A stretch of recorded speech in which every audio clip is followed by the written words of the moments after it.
تو جناب شرک میں چاہے بتوں کے بارے میں ہو چاہے مرے ہوئے بابوں کے بارے میں جو اپنی زندگی میں اپنا پیشاب نہیں روک سکتے تھے, ان کو اگر تم مشکل کشا مانو گے ہم وہ ساری آیات ادھر بھی فٹ کریں گے.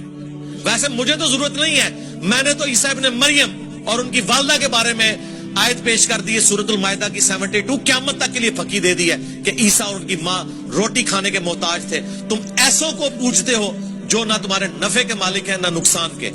اب مجھے بتاؤ, عیسیٰ اور ان کی ماں کیا بت تھے؟ کون سا بابا ہے جس کا مرتبہ سیدہ مریم سے بڑھ کر ہو؟ کون سا تمہارا بابا ہے جس کا مرتبہ عیسیٰ ابن مریم سے بڑھ کے اولو العزم پیغمبر؟ اللہ نے فرمایا ان دونوں کو کرسچنز ان کی عبادت کر رہے ہو جو کہ نہ تمہارے نفع کے مالک نہ نقصان کے. اچھا یہ بھاگتے تھے, وہ کہتے تھے او جی ہم بابوں کی عبادت تو نہیں کرتے.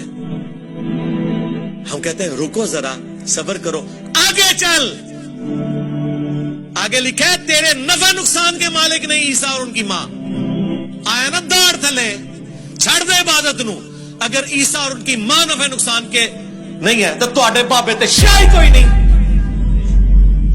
عیسیٰ کے جیسا ہے ہی کوئی نہیں, تیرا بابا تے شاہی کوئی نہیں. ہاں مریم کے جیسا ہے ہی کوئی نہیں, تیری رابعہ بصری تے شاہی کوئی نہیں.